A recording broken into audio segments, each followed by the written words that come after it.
서울시장 예비후보 등록을 하셨는데 뭐 내년 4월 재보선에서 출석을 기원드립니다. 예. 그리고 뭐 각 언론사에서 뭐 질문이 있겠지만 제가 우선 한 가지 정리해서 질문 한번 드리겠습니다. 네, 그래요. 요새 나훈아의 노래 테스 형이 인기에 지금 많은 사람들이 좋아하고 있는데 저는 그 기원전 470년 전 사람인 소크라테스보다는 현재 현존하고 계신 석학이신 우리 서청재님께 이 시대에 왜 이렇게 어려운지, 이 시대가 언제 이게 끝나는 건지 한 말씀을 여쭙고 시작을 하겠습니다. 그 테스가 그 답을 하지 않았던가요? 테스는 뭐라고 하던가? 답이 없다는데요. 답이 없다고요? 문제를 우리가 만들었으니까 우리가 풀어야 돼. 그러니까 지금까지는 코로나 팬데믹이 온 거는 우리가 이제 에코 팬데믹이야. 에코데믹이지. 무슨 말이냐면은 생태 위기가 온 거지. 그러니까 생태 위기가 오니까 이 생태계가 살아남기 위해서 인류를 이제 공격하는 거지. 그래서 에코데믹이지. 팬데믹이 아니라. 그래서 우리가 다시 한번 이제 환경을 생각해 봐야 되고 또 공동체라는 거 자기 중심에서 이제 타인 중심으로 경제를 운영해야 돼요. 그러니까 세계 10위 우리나라가 국가인데 경제 대국이거든요. 세계 10위 경제 대국인데 국민들의 생활은 세계 150위야. 그럼 그거 누가 가져갔어? 140위를 누가 가져갔잖아요. 그 뺏어간 자들이 기성정치인들이야. 이제 완전히 여야를 막론하고 하면 바꿀 때가 됐습니다. 또 추가로 한 말씀을 더 드리겠습니다. 서울시장이 되시면 그런 당면한 문제가 요즘 아파트, 부동산 이 급등 문제가 지금 서민들한테도 큰 문제로 대두되고 있는데 그 주택 공급으로 2억 원의 무이자 지원을 말씀을 하셨는데 이거 가지고 지금 치솟는 아파트 값을 부동산 값을 잡을 수 있을런지 그런 거는 걱정이 없어요. 부동산 대책은 국가에서는 앞으로 부동산 대책은 없어요. 서울시도 마찬가지고 국가도 부동산 대책은 앞으로 자율 시장에 맡겨. 부동산 뭐 분양 상한가 제도나 이런 게 없어지고 강남의 집값이 천정부지 오르든 그 오르면 우리는 거기서 세금을 거둬서 또 없는 사람들 집을 지으면 되니까 주택 시장을 통제하는 건 잘못이에요. 자율시장 경제에 맡기는 거예요. 그래서 주택 시장에 모든 8,000가량에 되는 대책은 앞으로 전부 없어져요. 규제 조항은. 왜냐? 주택 시장은 분양가 상한제도 없어요. 또 원가, 제조 원가가 얼마 들든 그 사람들이 팔고 싶은 가격에 팔어. 그 가격은 완전 자율 경쟁에 맡겨버려요. 그래 해야 주택 시장이 살아요. 모든 그 부동산 관련 규제는 철폐하고 자율 시장 경제에 맡겨버린. 부동산 문제는 해결. 그러니까 부동산에 대해서 대책을 세워 뭐 대책을 세우고 꼬리에 꼬리를 물어서 부동산 시장이 혼란 상태에 들어가요. 강남 집을 꼭 사야 될 사람들은 별로 없어. 오른 데는 안 사면 되는 거예요. 그래서 그렇게 좋아하는 사람들만 가라고 그래. 그거 가지고 오히려 강남을 가지고 우리는 더 많은 집을 지으면 돼. 그 대신에 나는 주택 보유세는 강남이든 어디든 안 받는다 이거예요. 재산세를 안 받겠다. 재산세와 종합부동산세를 이제 받지 않겠다. 왜 그러냐? 그건 집을 종합부동산을 사고 팔 때 세금을 내지. 부동산을 많이 가지고 있다고 무조건 종부세를 낸다. 없어요. 우리나라 종부세는 다 해서 1조 8천억이에요. 재산세는 몽땅 다 해서 4조란 말이에요. 그러면 서울에 있는 재산세 우리나라에서 절반 정도 되거든. 그거 2조 없어도 서울시 예산이 33조예요. 그거 없어도 서울시가 유지돼. 그것도 70%는 남기고 30%만 쓰겠다. 그래서 나는 시장 월급 안 받고 시의 판공비 내 돈 한 100억 내 돈 쓰겠다. 판공비도.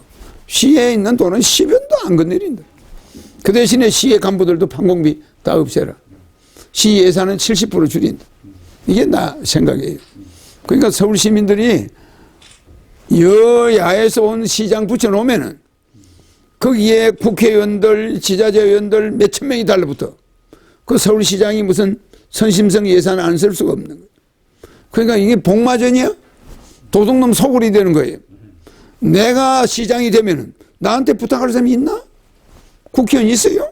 지자체 의원이 없단 말이야. 그러니까 서울시 예산이 70%가 안 쓰고 국가에 줘버려. 알겠습니다. 그러면 다음 네, 먼저 하겠습니다. 예, 우리 저 한국 스포츠. 생활체육 뉴스의 김성균 기자입니다. 네, 하여튼 그 서울시장님으로 출마하신 거 진심으로 축하드리면서 두 가지만 여쭙겠습니다.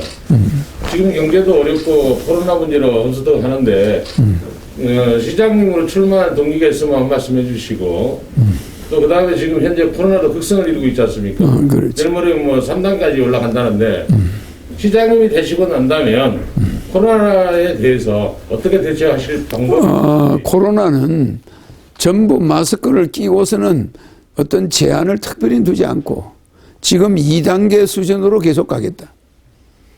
2단계 수준으로 계속 가면서 2단계 수준으로 코로나를 잡아가다가 예방주사나 치료제가 나오면 하는 것이지 코로나 때문에 자살하는 사람이 10배가 더 많아지게 생겼어. 이대로 가면. 그러니까 오히려 코로나 죽는 사람보다 자살하고 파산하는 사람이 10배가 많아지니까 사람이 더 많이 죽어요. 그렇잖아. 그러니까 코로나 대책을 좀 완화하겠다. 그래서 2단계 정도로 해서 그냥 영업은 할 수 있도록 유지해 나가겠다. 서로서로 그냥 마스크하고 다니면 어디든 왔다 갔다 할 수 있고 특별한 제한은 안 하겠다. 그 다음에 면역이 약한 사람들은 좀 조심해야 되고 뭐 그런 정도로. 시장 출마하시게 된 동기가 있으시면 국가 예산이야. 558조가 내년 예산인데 나는 예산의 70%를 전략해서 국민들한테 18살부터 150만 원씩 죽을 때까지 준단 말이에요. 국민배당금. 그러니까 이건 국민들한테 돌려줘야 될 예산을 공무원이 다 닦아서는 거예요. 그게 선심성 예산이야. 그럼 나는 그거를 시에서 한번 모범을 보이겠다. 서울시에서. 그게 실현이 되면은 실제 국가 예산 558조 중에 150조만 된단 말이야. 나머지는 국민들한테 돌려주는 거예요. 그래서 서울시가 한번 모범 케이스로 서울시 예산 70%를 정부에다 반납하겠다. 모범으로. 한번 보이겠다는 거예요. 예? 그래서 출마하시려고. 그게 출마하는 거예요. 그리고 또 하나는 팔당댐 물이 좋지가 않아요. 그래서 청평댐 특급수로 경기도 서울시에다 공급하겠다. 수도권에. 그거 하나는 해낼 거예요. 깨끗한 물. 지금 물에는 세균들 알이 많아. 버러지들 알도 많고 그것만 남자 여자들 그 모욕을 하면 몸에 그게 들어가. 애기들도 그렇고. 그래서 미생물 이 벌러지들의 알이 많은 그 물을 나는 특급수로 바꾸겠다. 아주 청정한 물. 설악산과 금강산에서 내려오는 물로 바꾸겠다. 지금은 충청도 청주에서 올라오는 물이거든. 그 물은 남한강 물은 일단 먹지 않도록 하겠다. 그럼 마지막으로요.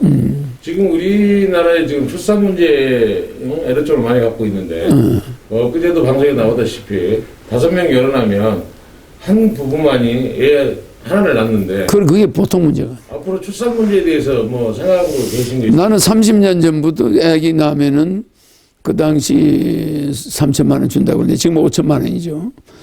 결혼하면 1억, 주택자금 2억, 이걸 주는데 그 출산 장려를 옛날부터 내 공약했잖아. 근데 금년에 내년에 출산 예산을 35조를 잡아놨어. 그 35조 차라리 애 낳는 사람한테 한 사람당 1억 3천씩 돌아가는 돈이에요. 내년에 25만 명 정도 낳는다고 보거든. 0.7%예요. 그러면 0.7% 애 낳는데 웬 출산 장려 그 출산 정책을 위해서 돈을 35조 6조를 쓰냐고. 그거 전부 연구비 뭐 이런 걸 들어가는데 그거 쓴 흔적이 없어. 출산하는 사람들이 정부 믿고 애 낳을 수가 없어. 근데 만약에 1억 3천씩 줘봐. 애 낳을 수 있어요. 절대 예산을 뭐 교수들한테 줘서 연구비, 출산 연구해라, 뭐 해라. 이거요, 연구하면 할수록 애는 적게 나와. 돈은 더 많이 들어가고. 이런 복이, 남녀 성인지 예산이 32조야. 남녀 성차별을 없애기 위해서. 이런 거 왜 합니까? 성차별은 있는 그대로 두라 그래. 그 없앨 필요가 없어요. 그냥 가만히 있어도 성차별이 없어져. 근데 왜 예산을 1년에 32조 씁니까? 출산 장려 계속 줄어드는데 뭘 6조를 쓰겠다고 그래? 그래, 안 그래요? 그러니까 국가 예산, 그거에도 70조야.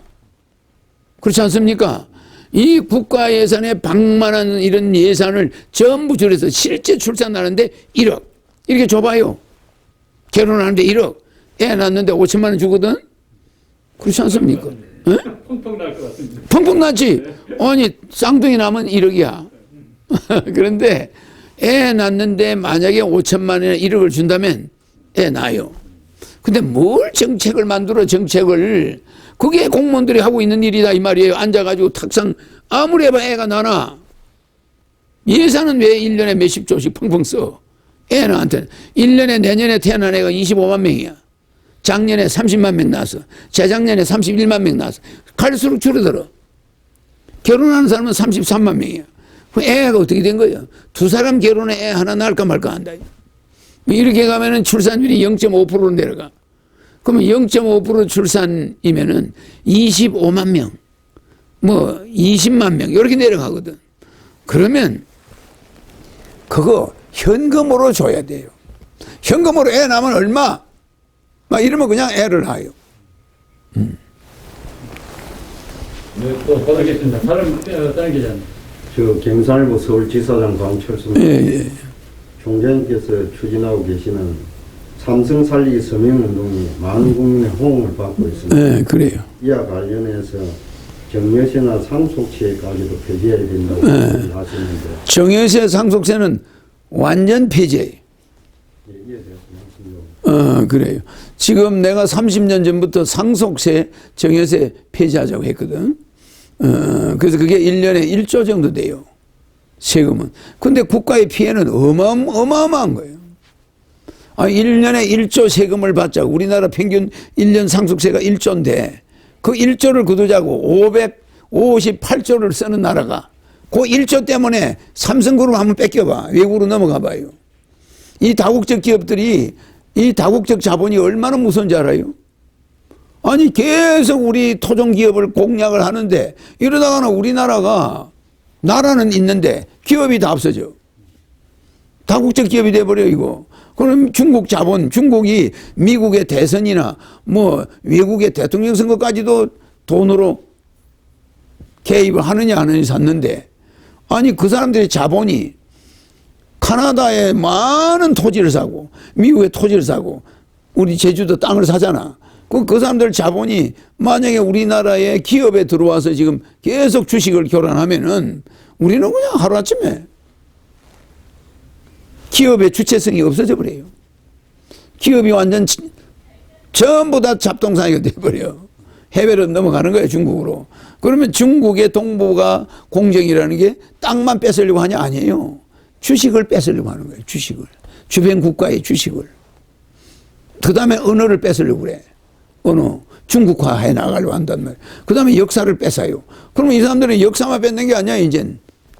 자본으로 기업의 주권을 뺏어가면은 대한민국 기업이 빼빠지게 돈 버는 건 주식 전부 중국으로 세금 들어가는 거예요. 그래서 우리는 기업의 주체성 확보해야 돼요.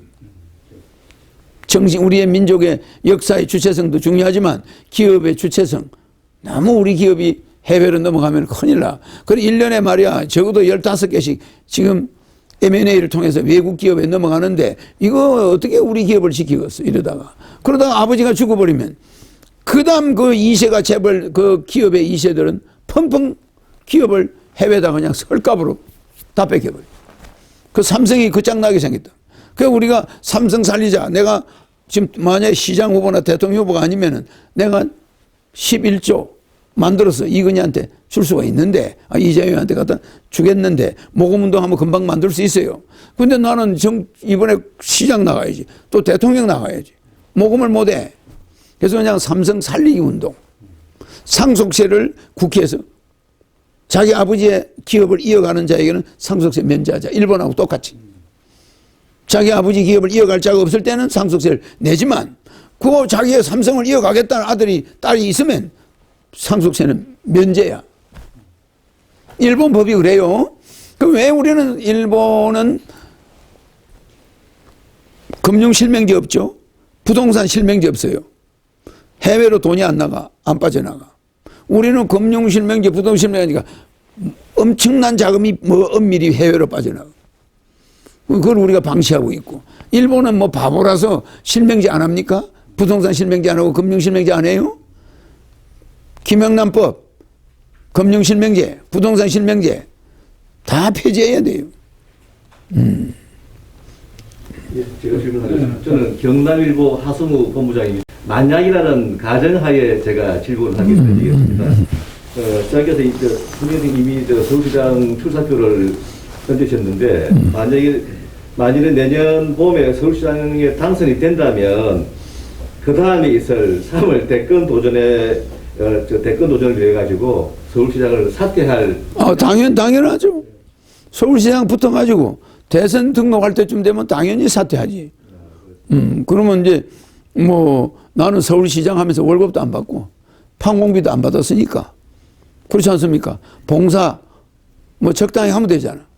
그러면 1년짜리 시장을 수행하게 될 경우인데 국민들이나 서울 시민들의 정서하고는 조금 맞지 않는 게 좀. 근데 대한민국의 대한민국을 구하고 싶으면 서울시장을 뽑아가지고 서울시 행정을 잘 하는가 봐가지고 가능성이 있으면 빨리 서울시장 그만두고 대통령 나가라 국민이 데모해야 돼. 국민들이 데모를 해야 돼. 어이구 30%만 가지고도 서울시 운영을 하는데 국가의 도둑놈 좀 잡아주라. 이래가지고 서로 국민들이 야 서울시장 좀 그만두고 대한민국 좀 구해달라. 각 지자체에서 난리가 나지. 국민들이 그렇게 해서 대한민국을 구하면 되는 거지. 시장은 앞으로 임기제 그 월급쟁이들 하지. 공무원으로 하지. 절대 뽑질 않아요. 뽑으면 이게 전부 예산 낭비야. 예산 난도질, 선심성 예산 이거 안 됩니다. 나라 망합니다. 지금 지자체들이 쓰고 있는 예산은 30%만 뒤집어서 70%는 반납해야 돼. 그런 살림살이를 하면 내가 뽐보기를 보여주겠다는 거야. 내가 뭐 서울시장 그거 해서 내가 뭐 해요? 내가 무료로 뭐 계속 판공비도 해주고 월급 안 받고 내가 할 거 아니에요. 그럼 뭐 한 1년만 하면 되지 뭐 재산 거들라라고? 대통령 돼도 월급 안 받지. 대통령 판공비도 내가 개인 돈을 댈 거야. 돈 많이 들어가요. 나는 돈 때문에 대통령 되거나 시장 되는 게 아니잖아. 너무 국민들이 다 주고 가니까 나는 하늘궁이 더 좋아요. 하늘궁에 있어도 뭐 다른 기자님. 최근에 그 여론조사에 총대님께서 서울시장 후보 3위에서 15% 이상이 나왔다는 얘기가 있습니다. 그러니까 15% 이상 나왔더라도 일반 그런 데서 한 거니까 뭐 메이저 언론에서 여론조사에 나와야 돼. 메이저 지금 여러 시시한 데서 해가지고 15.4% 나왔다는데 3등이라는데 나는 그거보다는 메이저 언론 뭐 조선 TV조선이나 뭐 KBS나 이런 데서 여론조사 해서 내가 올라와야 돼. 그거 외에는 내가 인정할 수 없어. 알겠죠? 조만간 갤럽이나 리얼미터에 의뢰가 돼서 아마 메이저 신문에서도 그렇지. 나오게 되면은 그때는 이제 그걸로 인해서 누가 시장이 될 건가 여러분이 알 수가 있을 거예요. 지금은 그거는 관심이 없어. 나는 그 메이저 언론들이 여론조사를 해서 거기에 내가 나온다면은 그거는 여러분들이 이제 객관적으로 증명이 되지. 나는 지금 정책을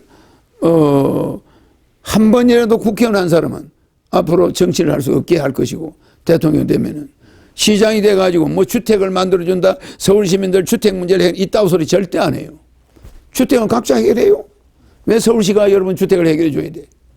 나 이런 행정이 이게 지가 대통령 되려고 시작하는 거예요? 그 잘못입니다. 시는 청소 잘하고 시 살림 잘하면 돼요. 뭐 시민들 주택까지 신경을 써.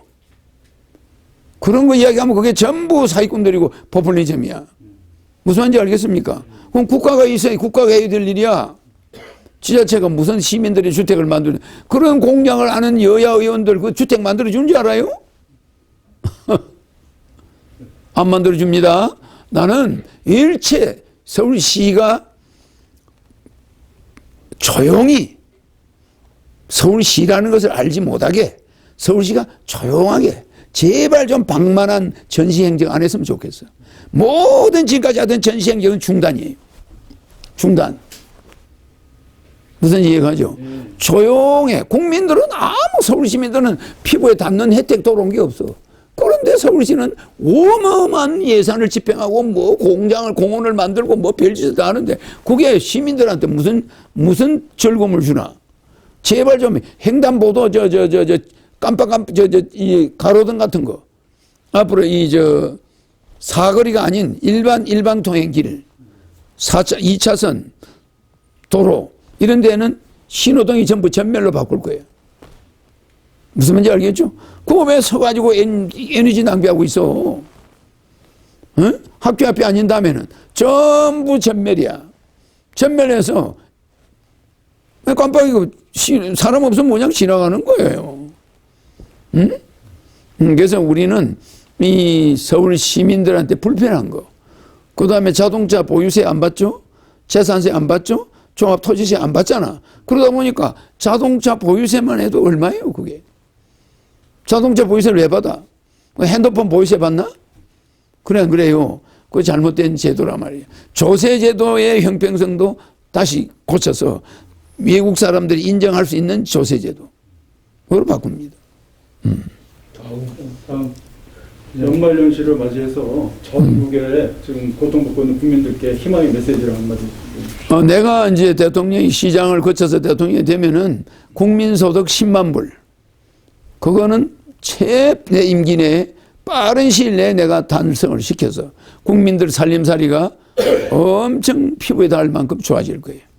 그리고 우리가 세계 10위권이면 국민들 생활도 10위권에 들어가야 돼요. 그런데 경제는 세계 10위권 경제 대국인데 국민들은 전부 어려움에 처해서 세계 150위에 있는 국가들의 생활을 하고 있어요. 이게 뭐냐? 누가 그 140등을 착취해 갔느냐? 그 부익부 빈빈을 누가 만들었느냐? 경제가 올라가서 부자가 되면 더 어려워. 박정희 대통령 때 단칸방에 있어도 자식들 장가 보내고 집 사고 다 했어요. 돈이 모였다 이 말이에요. 근데 지금 뭡니까? 지금은 몇만 불 시대 2만 5천 불 3만 불이 됐다는데도 국민들 생활은 그때보다 더 피폐해졌어요. 이해가죠? 그러니까 우리 국민들은 허경영이가 주는 비전, 미래의 비전은 확실히 여러분의 10만 불 시대 내가 달성할 수 있습니다. 그런 시대 되고 여러분들이 전혀 불안감이 없는 어떤 직장에 가도 불안하지 않아요. 매월 150만 원, 부부 300만 원이 나온다는 거. 그거는 월급 위에 나오는 거니까 언제나 마음이 안정돼 있고 노후가 보장되고 어떤 직장에서 떨려날까 두려움 없고 이런 사회를 내가 만들어 주겠다는 거예요. 그때까지 내년은 더 어려워질 거고 다음 대통령 선거 내년에 신축년은 금년보다 몇 배나 더 불경기가 될 것이고 다음에 이민년은 그거보다 신축년보다 또 몇 배나 더 불경기가 될 건데 그때 결국은 우리나라를 구할 자는 미래를 예측하고 통찰력을 가진 그런 지도자가 나와서 우리 한반도를 살려내게 됩니다. 기대하세요. 감사합니다.